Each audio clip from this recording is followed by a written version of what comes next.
Live లో BRS నాయకులు విజయారాయ్ క్షత్రి గారు కూడా మనకి యాడ్ అయ్యారు. నమస్కారం అండి. అమ్మ నమస్తే. విజయారాయ్ గారు నమస్కారం అండి. ఈ రోజు సినీ నమస్తే పరిశ్రమకు నమస్తే సంబంధించి ప్రముఖులందరూ కూడా సీఎంని కలవడానికి వెళ్తూ ఉన్నారు. బంజారా హిల్స్లోని పోలీస్ కమాండ్ కంట్రోల్ సెంటర్లో ఈ సమావేశం అయితే నిర్వహిస్తూ ఉన్నారు. అయితే మన శివకుమార్ గారు చెప్పినట్లు సినిమాకి ముందు ఏవైతే బెనిఫిట్స్ కావాలో వాటన్నిటికీ కావాల్సినవన్నీ కూడా ప్రభుత్వం తరపు నుంచి ఇచ్చేశారు. ప్రభుత్వం తరపు నుంచి వాళ్ళు అడిగిన పర్మిషన్స్ అన్నీ కూడా ఇచ్చేశారు, స్టార్టింగ్ నుంచి ఎండింగ్ వరకు కూడా. కానీ ఇక్కడ ఆ సంఘటన సంధ్యా థియేటర్లో జరిగిన తర్వాత ఒక్కసారిగా పరిణామాలు మారిపోయాయి.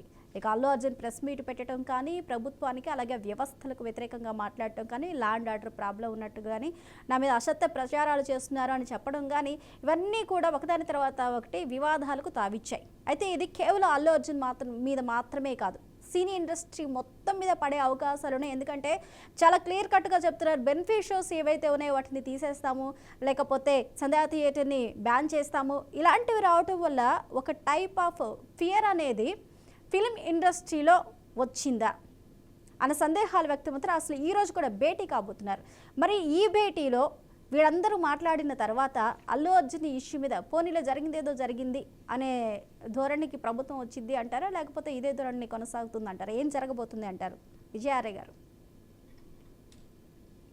అమ్మ ఇదంతా ఈ తంతు అంతా మీడియాలోనే ఇదంతా మాట్లాడుకోవడం జరుగుతా ఉన్నది, చూపెట్టడం జరుగుతా ఉన్నది. కానీ మామూలు ప్రజలు ఎప్పుడో ఆ దినమే మర్చిపోయిండ్రు. ఎందుకంటే జనాలకు వాళ్ళ బ్రతుకు వాళ్ళ తప్పిస్తే వాళ్ళకి ఏ పట్టింపు ఉండదు. అంటే ప్రభుత్వం అన్న తర్వాత ప్రతి విషయాన్ని పట్టించుకోవాల్సిన అవసరం ఉంటది, బాధ్యత వహించాల్సిన అవసరం ఉంటది. కాబట్టి ఇక్కడ ఒక వ్యవస్థ ఉన్నది ప్రభుత్వంలో. ఫిలిం ఇండస్ట్రీ మినిస్ట్రీ ఉన్నది, తర్వాత దానికి ఫిలిం డెవలప్మెంట్ కార్పొరేషన్ అనేది కూడా ఉన్నది.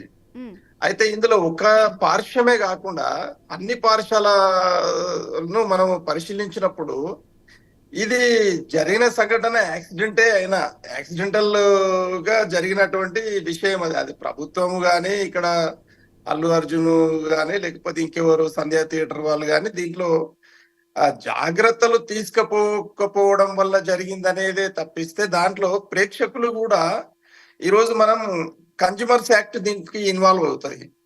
మరి కన్జ్యూమర్స్ యాక్ట్ లో ఒక ప్రేక్షకుడి దగ్గర డబ్బులు తీసుకుంటూ ఉంటున్నప్పుడు థియేటర్ వాళ్ళు బాధ్యత వహించాల్సిన అవసరం ఉన్నది. అలాగే మరి సినీ ఫీల్డ్ కి సంబంధించిన ఆ సినిమా తీసినటువంటి మొత్తం యూనిట్ బాధ్యత వహించాల్సిన అవసరం ఉన్నది. అలాగే ఏర్పాట్లలో మరి ఒక సినీ తార బయటకు వస్తున్నప్పుడు ఆల్రెడీ అన్ని ఇన్ఫర్మేషన్స్ ఉన్నాయి. ఇన్ఫర్మేషన్స్ ఉన్న తర్వాత, పర్మిషన్స్ ఇచ్చిన తర్వాతనే, ఇంటిమేషన్స్ ఉన్న తర్వాతనే అల్లు అర్జున్ గారు అక్కడ నుండి దాదాపు 3 గంటల వ్యవధిలో మరి ఖైరతాబాద్ నుండి పట్టుకొని మనకు సినిమా థియేటర్ వరకు ఉన్నటువంటి వ్యవధి చాలా వ్యవధి. అలాంటి సందర్భంలో ఏదైతే కట్టుదిట్టమైన వ్యవస్థ ఏర్పాటు చేయాల్సి ఉండనో అలాంటి వ్యవస్థ ఏర్పాటు చేయనందుకు అది దుస్సంఘటన జరిగిందే. కానీ దాన్ని తీసుకెళ్లి బాధ్యత నుండి తప్పించుకొని ప్రభుత్వము ఈరోజు ఒక అల్లు అర్జున్ గారి తప్పిదం వల్ల మాత్రమే జరిగింది అనడం అనేది హాస్యాస్పదం. అది సరియైన పద్ధతి కూడా కాదండి. ఎందుకంటే అంతకు ముందే మొత్తము కిరికిరిసిపోయినటువంటి సంధ్యా థియేటరు, అలాగే ఆ రోడ్లు, మరి వ్యవస్థ అంతా ఉన్నప్పుడు జాగ్రత్తలు వహించాలి కదా. ప్రతి దానికి ఒక బాధ్యత ఎవరు? ప్రభుత్వం. అది ఏ పార్టీ ప్రభుత్వం అయినా ఉండవచ్చు.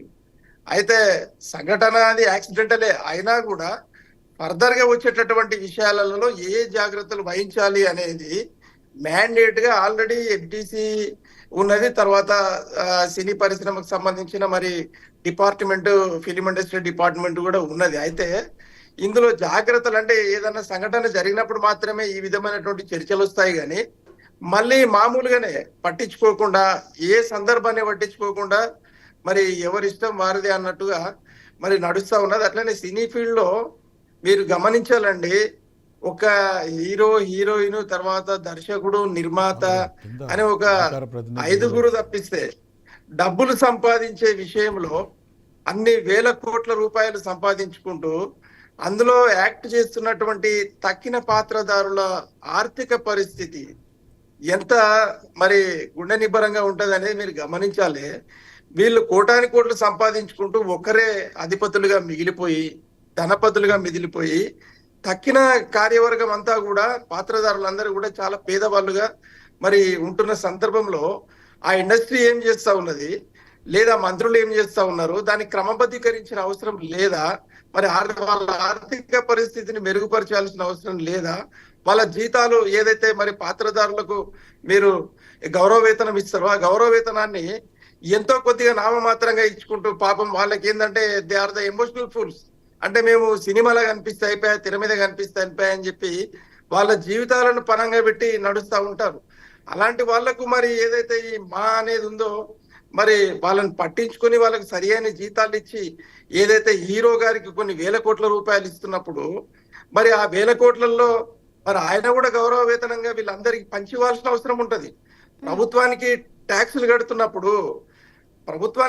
కడుతున్నప్పుడు చెప్పేదేమో ఒకటి, మరి వెనకాల నుండి తీసుకునేది ఒకటిగానే ఉంటది. ఇది బ్లాక్ అండ్ వైట్ కూడా దీంట్లో జరుగుతూ ఉంటది. అంటే ఎలా ప్రభుత్వం తీసుకుంటుంది అంటున్నారా విజయారే గారు? ప్రభుత్వం తీసుకుంటుంది అంటున్నారా ట్యాక్స్ రూపంలో? ఒకటే అయితే ఇక్కడ అమ్మా ఇక్కడ హైడ్రాను పెట్టేమో భయభ్రాంతులకు గురి చేసినటువంటి రేవంత్ రెడ్డి హైదరాబాద్ ప్రజలను వణికించుండు. అంటే హైదరాబాద్ ప్రజల ఆస్తులను కూలగొట్టండి. ఈ రోజు ఈ ఒక్క చిన్న సంఘటనను తీసుకొని సినీ పరిశ్రమలో ఉన్నటువంటి మొత్తము అందరినీ కూడా ఒకే పెట్టున తన గాడిలోకి తెచ్చుకోవాలి, చెప్పు చేతిలోకి తెచ్చుకోవాలనే ఉద్దేశంతో తప్పంతా సినీ ఫీల్డ్ హీరోల మీదనో దర్శకుల మీదనో వేస్తూ మళ్ళా దాంట్లో ప్రాంతీయ భావాన్ని కూడా ఇప్పుడు జొప్పించడం జరుగుతూ ఉన్నది. ప్రాంతీయ భావాన్ని కూడా అంటే ఆంధ్ర సినీ వాళ్ళందరూ కూడా మొత్తం ఆంధ్రప్రదేశ్కి వెళ్ళిపోవాలి, హైదరాబాద్ ను వదిలేయాలని కొన్ని సంఘటనలు కూడా మేము మీడియాలో చూస్తూ ఉన్నాము. అంటే ఇది విచ్ఛిన్నకరంగా ప్రభుత్వము ఇండిసిప్లిన్ గా ప్రవర్తించడం అనేది ఒక ప్రభుత్వ స్థాయిలో ఉండి, ముఖ్యమంత్రి స్థాయిలో ఉండి, మంత్రుల స్థాయిలో ఉండి కాంగ్రెస్ పార్టీ చేస్తున్నటువంటి దుశ్చర్యలు ఏంది అని అంటే మరి ఇది వసూల కార్యక్రమమా? ఈ అల్లు అర్జున్ గారి సంఘటనను దృష్టిలో పెట్టుకొని ఎవరేమన్నా చేసిర్రంటే బాగుండదంటే ఈ వెనకాల నుండి ఏం జరుగుతా ఉన్నది అసలు?